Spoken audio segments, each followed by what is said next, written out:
Flight crash होने से पहले उस फ्लाइट में बम विस्फोट हुआ इन 2-3 ऑफिसर्स को मरवाने के लिए, और वो पूरा इन्वेस्टिगेशन रुकवाने के लिए मुंबई में कसाब 26/11 ये सब करवाए गए। तो ये बात मैं इसलिए कह रहा हूं कि आरएसएस के खिलाफ अगर कुछ इनके हाथों में लगता है, किसी के भी हाथों में लगता है, तो आरएसएस या बीजेपी किसी भी हद तक जाकर उन लोगों को मरवा सकती है। ये हमारे सामने जीता जागता प्रूफ है। नमो बुद्धाय। आप लोगों ने हेमंत करकरे का नाम सुना है? विजय सालस्कर। ये मुंबई पुलिस के सबसे टॉप नॉच पुलिस अधिकारी थे जो प्रज्ञा सिंह ठाकुर के मामले में इन्वेस्टिगेशन कर रहे थे, और कई सारे प्रूफ इन लोगों के हाथों में लग गए थे।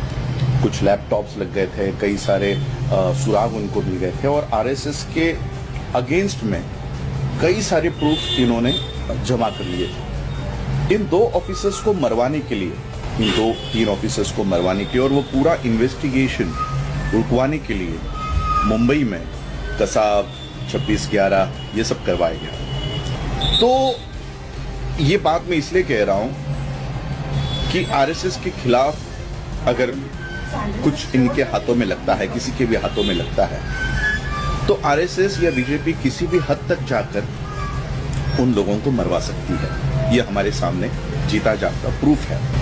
पुलवामा आपको पता है, अभी हुआ आतंकी हमला आपको पता है। ये बात मैं इसलिए कह रहा हूँ कि कल अहमदाबाद से लंदन जाने वाली जो फ्लाइट थी उसमें 242 पैसेंजर्स, ये इनका अपघाती निधन हो गया है।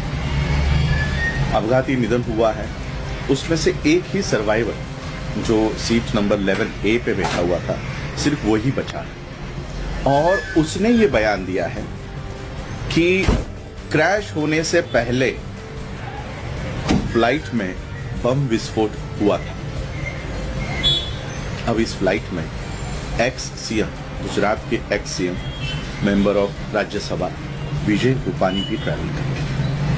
क्या रूपानी के पास ऐसे कोई सबूत थे जो आरएसएस के खिलाफ जाने वाले थे? तो ये बात मैं आप लोगों को इसलिए कह रहा हूं क्योंकि आरएसएस का या बीजेपी का वो इतिहास रहा है।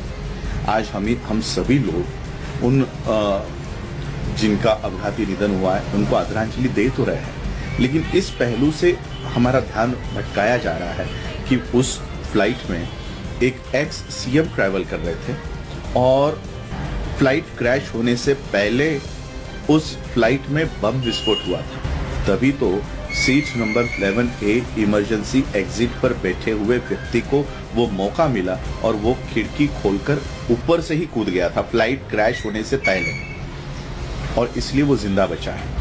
और इसलिए ये बात सोचने पे मजबूर करती है, क्योंकि 26/11 हो, पुलवामा हो, ये नहीं देखते कि कितने लोग मरने वाले हैं, कौन लोग मरने वाले हैं। उनका टारगेट जो होता है वो अचीव करने के लिए, वो हासिल करने के लिए ये लोग किसी भी हद तक जा सकते हैं, किसी भी हद तक ये लोग नीचे गिर सकते हैं। बस यही बात मैं बताने के लिए आया था। इस फ्लाइट में अहमदाबाद से लंदन जाने वाले जितने भी मृतक हैं, मैं उनके परिवार के प्रति सद्भावना और संवेदना व्यक्त करता हूँ। और यही सोचता, यही क्योंकि अहमदाबाद में हुआ है, गुजरात में हुआ है या भारत में हुआ है, इसकी इन्वेस्टिगेशन कहाँ जाएगी ये आप सभी लोगों को पता है। ये कहाँ इसका निष्कर्ष या इसका जो कंक्लूजन है वो क्या होगा, ये सभी आप लोगों को पता है।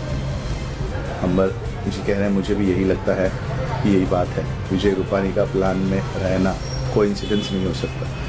ये बातें, क्योंकि मीडिया तो ये बात नहीं कहेगी, क्योंकि मैं तो अभी मीडिया इनको टीवी चैनल्स भी नहीं कहता।